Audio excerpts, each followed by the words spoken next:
大家好，我是美食多。黑豆加上它，多年的血管堵塞都疏通了，肾好，腰也好，连白发也变黑，乌黑浓密，效果好到令人惊讶。还不知道的朋友，赶紧跟着视频一起来了解一下吧。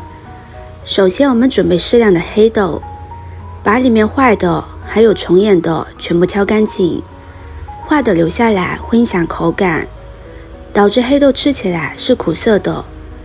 而且发霉的黑豆含有大量的黄曲霉素，吃了会影响我们的身体健康。黑豆是一种非常有营养、食用功效特别多的食材，很多朋友也比较喜欢吃。有一句俗语是这样说的：不要一堆，不如黑豆一把。今天要跟大家分享的是一个黑豆非常养生的做法。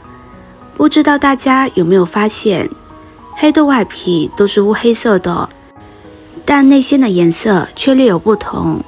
黑豆去皮之后，分别有青仁黑豆和黄仁黑豆。如果要2选1作为养生食材的话，建议大家选择这种颜色为青色的绿心黑豆。其实无论是哪种黑豆呢，营养价值都很高，但如果一定要做个对比，青仁黑豆在营养上要比黄仁黑豆更胜一筹，还有花青素也更高，比较适合日常食用。黑豆不光好吃，还极具营养价值，当中含有丰富的植物蛋白、维生素、蛋黄素和卵磷脂等物质。明代医药学家李时珍在他的著作《本草纲目》中就曾这样描述黑豆：黑豆有补肾、养血、清热、解毒、活血化瘀、乌发明目、延年益寿的功效，所以这么实惠且随手可得的养生食材，大家可不要错过了。把准备好的黑豆倒入大碗中，然后再加入适量的清水，把黑豆清洗干净，洗掉黑豆表层的灰尘和各种杂质。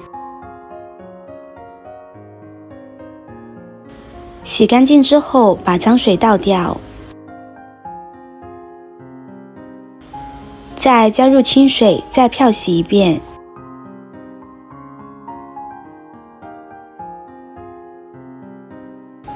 这样呢，黑豆就清洗好了。将黑豆控水捞出，直接放入锅中，先开大火，把黑豆表面的水分炒干。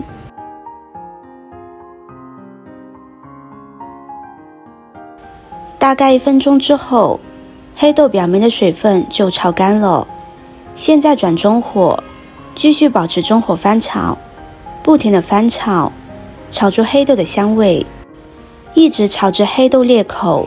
这一步最主要的目的是将黑豆炒香，并且炒干里面的水分。炒黑豆一定要炒熟、炒透。黑豆之所以要炒熟再吃，因为生的黑豆偏寒性，肠胃不好的朋友吃了容易拉肚子。炒熟之后是温热性的，会更有益身体健康。等到我们能够听到锅中黑豆发出噼里啪啦的声响的时候，继续翻炒5分钟。等到黑豆表皮微微泛黄的时候，再继续翻炒3分钟，一直炒至黑豆表皮裂开，并且闻到非常香的香味。这样黑豆就炒好了，将它盛入盘中，自然放凉。这个过程大概需要半个小时。接着准备一个玻璃罐，将罐子放到蒸屉上蒸5分钟，这样可以高温杀菌，有利于储存食物，可以延长保质期。觉得麻烦的朋友，也可以直接用白酒来涮瓶子进行消毒，效果都是一样的。罐子密封性要好，我们也可以用剩的调味品清洗干净，不要留任何异味，但最好是玻璃容器，因为要用到醋，而醋酸具有腐蚀性，不要用塑料制品或者是金属制品来存放，那样可能会导致稀释出塑化剂等有毒物质或重金属，吃了对身体有害。高温烧至5分钟就可以，然后关火取出，自然放凉。晾干里边的水分。现在黑豆已经彻底放凉了，可以开始装罐了。一定要彻底放凉之后才能装罐，因为高温烹饪容易破坏食物的营养素。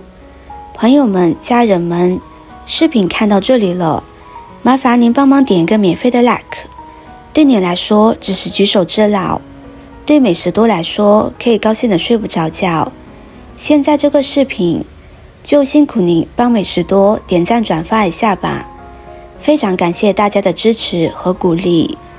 把晾晾的黑豆装进玻璃罐里，不要装满，装一半就可以，因为泡了之后豆子会发胀，瓶子就装不下了。接着再准备一瓶白米醋，白米醋口感柔和，酸味纯正，酸中还带着甜味和香味。同时还要注意看瓶身有没有酿造二字，这很关键。酿造醋可以说是大家所说的纯绿色食品，而且味道纯正，口感更好。而酿制白醋的制作方法是各种添加剂经过计算调制出的混合体，味道当然没有酿造醋的味道好，食用效果自然也不如意了。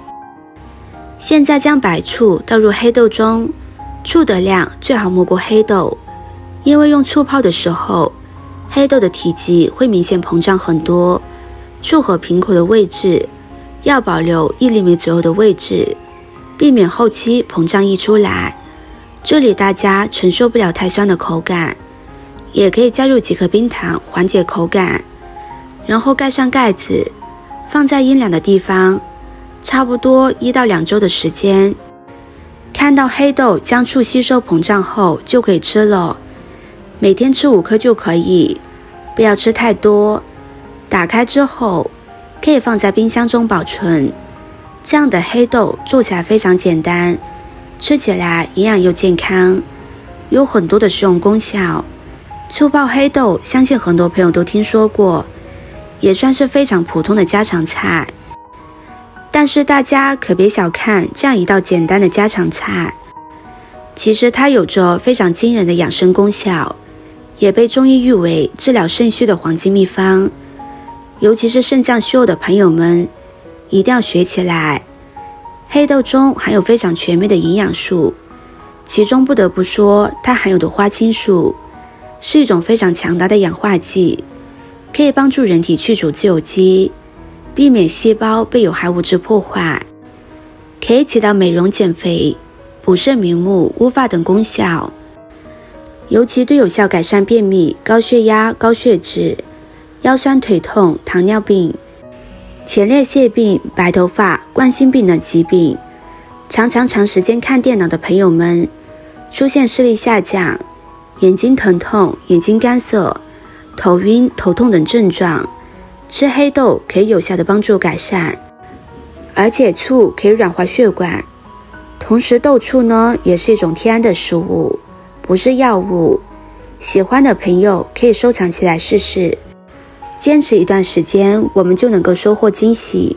视频看到这里了，麻烦各位哥哥姐姐动动小手给我点个赞吧，点击我的头像可以看到更多的美食视频。我们下个视频见啦！